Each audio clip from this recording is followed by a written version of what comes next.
That's right, this true transformative fitness. And welcome to my 6 round boxing workout. We're going about 60 to 70% of my ability. I'm really sore. So we just trying to get some blood pumping through the system.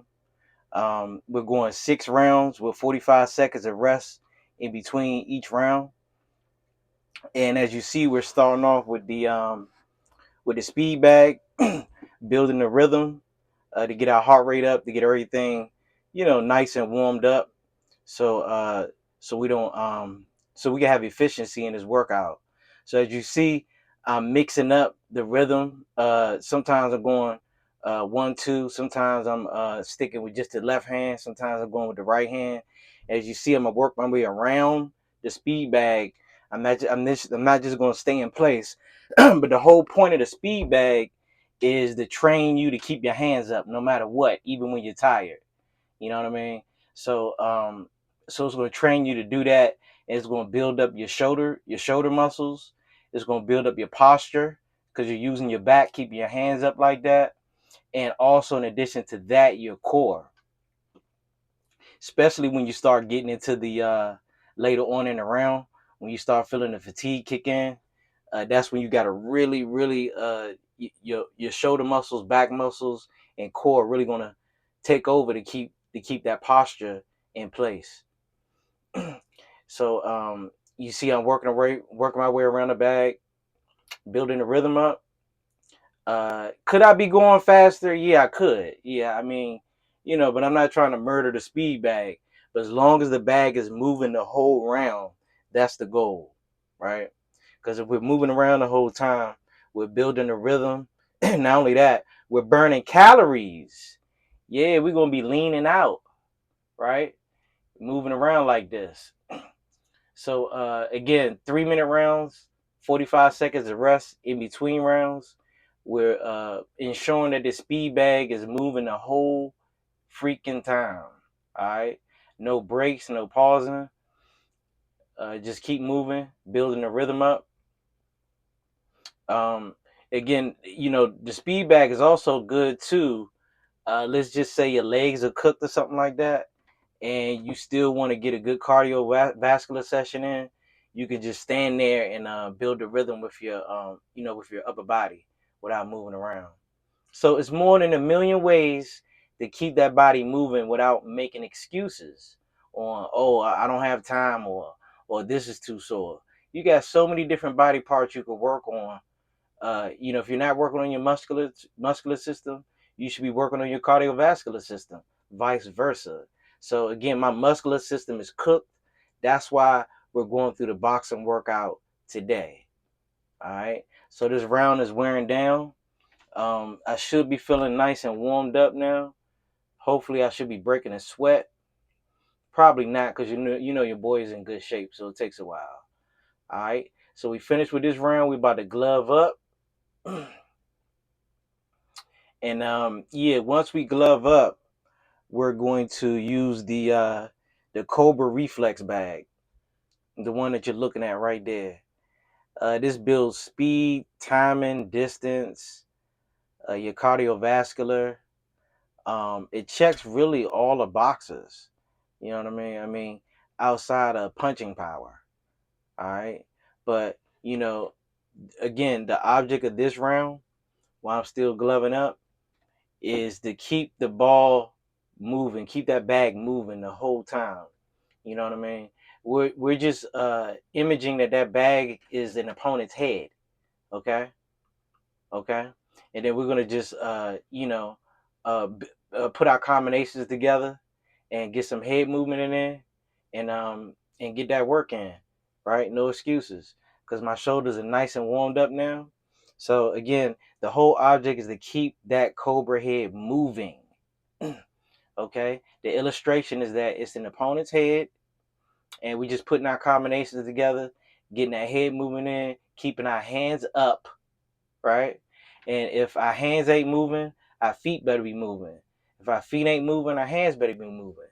Some part of our body should be moving at all times, because we're trying to create cardiovascular stress here. So that's why we're trying to work hard and stay moving the whole time. Because when you cause that cardiovascular stress, you cause an adaptation. So the next time you're able to go harder, harder, and harder, efficiently, in an efficient manner. Okay, because we don't want to run our cortisol levels up, because that'll work against what we're trying to do. And what we're trying to do is build muscle and lean out at the same time. All right.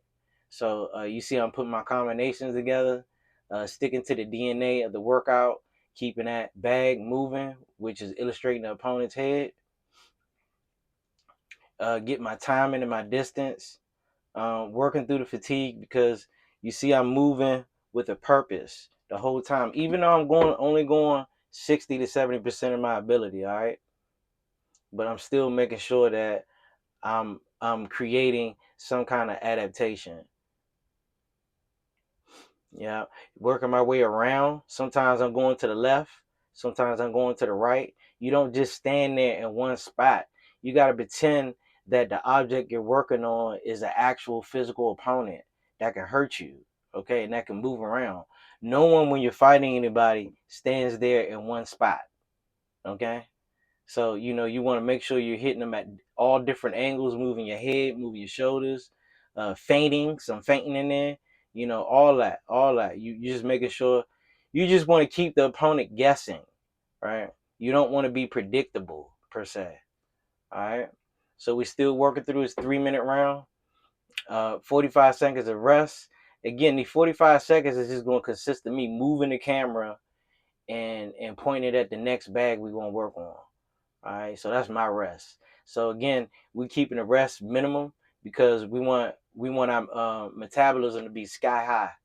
Okay, because your boy ate some pizza and some cake yesterday, man. So you know we gotta use all those carbs as fuel. All right, so it's not stored in our body as body fat.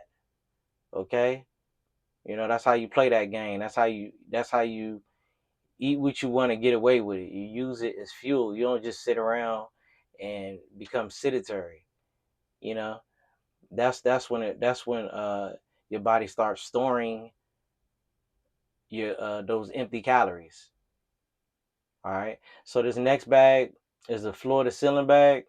This one moves in a very unpredictable way. It differs from the Cobra Reflex bag because if you notice, the Cobra Reflex is a floor standing bag, the bag that we were just working on. This one is connected to the floor and the ceiling. So it's going to move in every different direction. You know what I mean? And once again, we're illustrating that that ball is an opponent's head. Okay. Okay. Because, unlike, well, this bag is going to come at you too, because it's going to force us to work on our defense, offense, footwork, all that.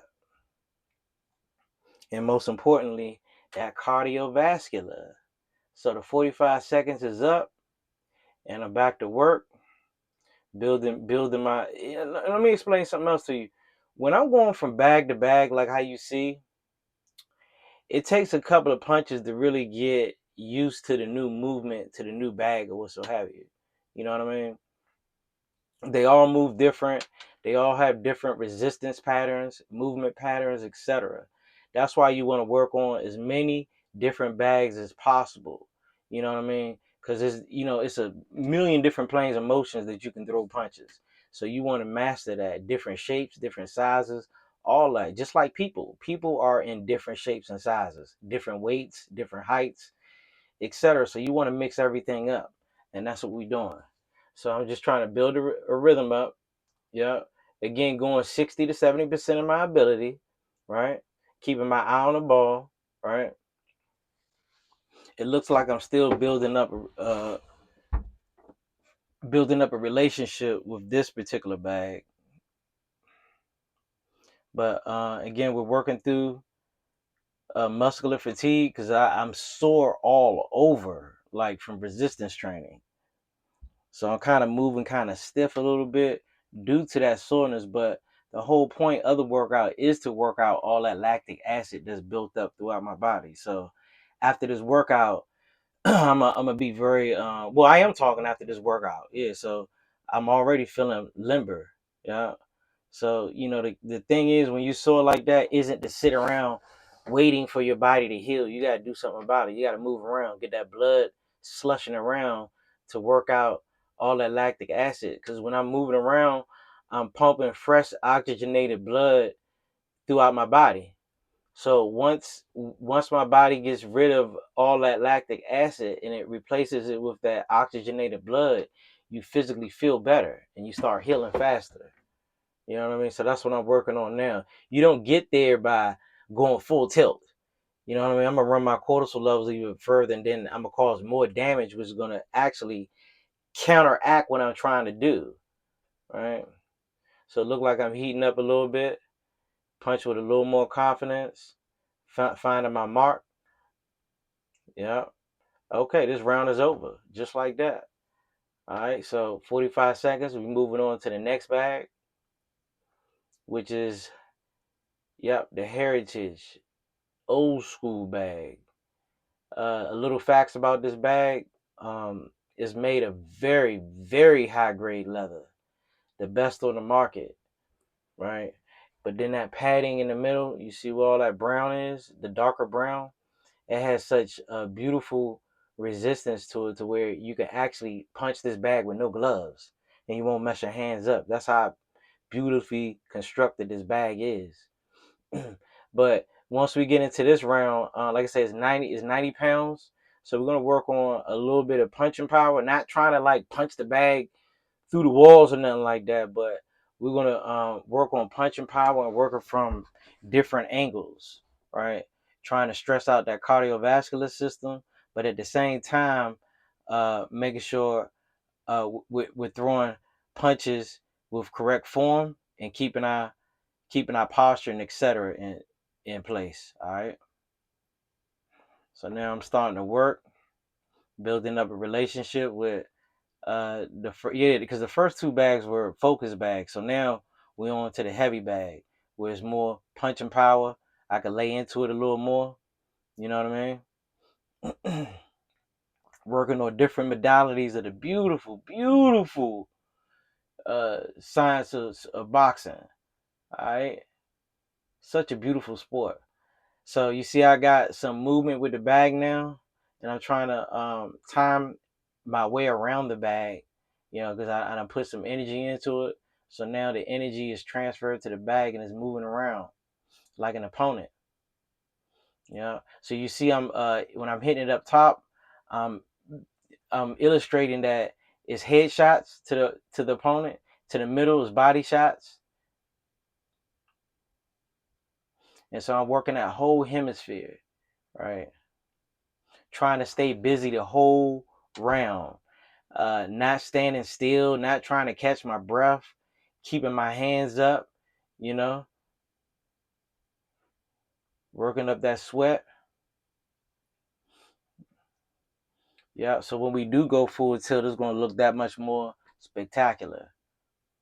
Yeah, working every angle, working from the left to the right, right to the left, not just staying in one spot, slugging at the bag, and then catching my breath, and then slugging at the bag again, like how I see some untrained individuals do. Right? So you see, I'm keeping my boxing stance, that classic A stance, keeping my feet apart. You know what I mean? Throwing punches and bunches, trying to stay busy. Because I think by now I'm working through fatigue. Okay? I'm working through fatigue. And that's the whole purpose. The whole purpose of working out is to work your way to a strategic fatigue, and then we just keep it moving. You know what I mean? You should feel not completely exhausted, but not completely like you didn't work either after workout. It should be a delicate balance, if that makes sense. So this round is winding down. Still working hard, as always. So we're gonna set up the next bag. Look at the energy still going in that bag because it's moving around. All right, so this next bag, you see the curve in the middle. We're really focused mainly on body shots, on that on the narrow portion of that bag. That's in the middle right there, the black one. See, it has that curve too, because it has that little lip up part of the narrow part, bottom part of it. How you see how it goes up and it gets wider. You could slide in some uppercuts on that part. All right. All right. So the 45 seconds is up. We about to get back to work. Yeah. Illustrating body shots. Body shots is the DNA of this round. Working it from every angle. Yeah. By now I'm feeling the fatigue in my shoulders, my back, all that. All that. Yeah. Digging into the body shots, getting that thing moving. And then when I get it to swing, I'm trying to cut it off where I know it's gonna swing, and I'm gonna meet it in that spot, because when the bag is swinging in that direction and I move it there, you get that much more resistance when you throwing a punch and you're cutting the bag off. Yeah, still working hard, working the body punches.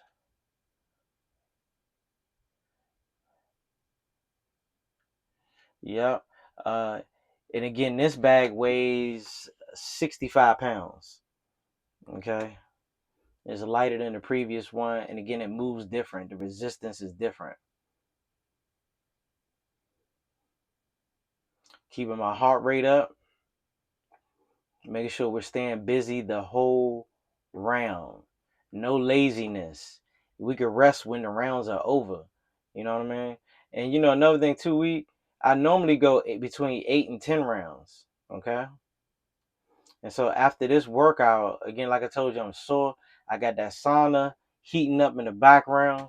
So actually, that's what I'm doing now. I'm recording the voice portion of this video within the confines of the sauna right now. Like, so I'm sweating my balls off right now, literally.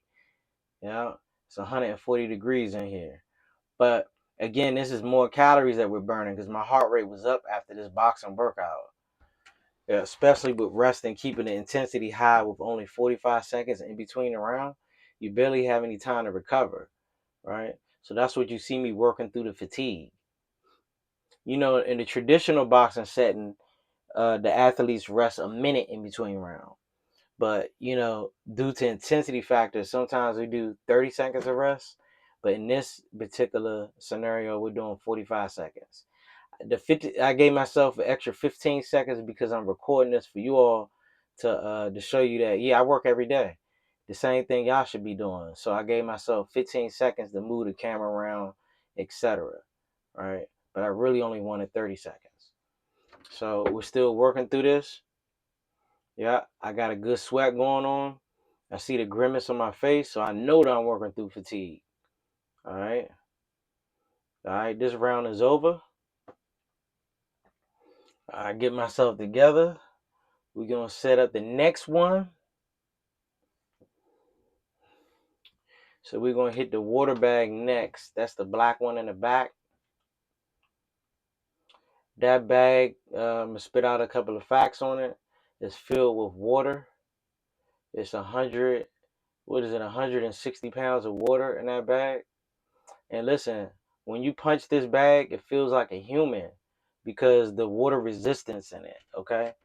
You know what I mean? So it really absorbs your punches. Like, out of all the bags, that one really takes your energy from you.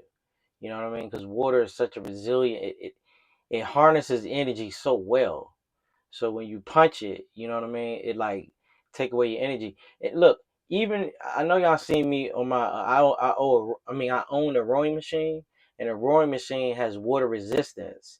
And again, using that water resistance versus an air rower, it's like a big difference, man. I mean, water is such a natural element, but as you can see, I'm working on punching power. I'm gonna get this thing to swing. I'm gonna throw hard enough punches that where I'm gonna get this thing to swing, and I'm gonna work around the movement of the bag. Okay. Yeah. See, it's starting to swing a little bit, so I'm gonna cut it off like it's an opponent, left to right, You know what I mean? Forecasting where the bag is going to swing at next. Like you cut an opponent off in the ring. That's what we're simulating here. All right. And let me tell you, this is one of the hardest rounds right here, because to get this bag to move and hitting it when it's coming at you, that's 160 pounds coming at me. And I'm what, 165, 170 pounds myself.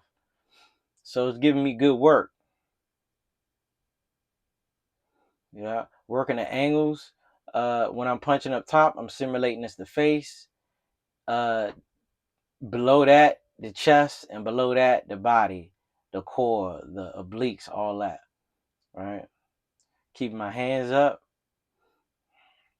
And again, just to reiterate, if my hands ain't moving, my feet are moving around the bag. So again, I'm fatigued at this point. So my punching output isn't going to be what it was in the beginning of the workout, but I'm still working through it. All right. Because it's no joke to get this thing to move around like how I got it moving around. You got to really, really have your technique down and your punching power to get that thing to keep moving. So I'm working through the round, still trying to get him to swing around, looking at my angles, plotting, you know. Yeah, working the angles, starting everything with the jab, because we all know that's the most important punch in boxing is that jab. Yeah, keep working, working, working. And I don't feel sorry for myself at all. I wish I was working harder. You know what I mean? Yeah. Keeping my eye on the prize, still working it. And I think, yeah, I believe this is the last round. Yep, it's the last round right here. So we really trying to work hard and create that afterburn, right? Because I know I'm gassing right now. Yep, there it is. So that's 6 rounds, 3 rounds each, 45 seconds of rest, showing you that just work, people, and we're gonna stay young together. Done.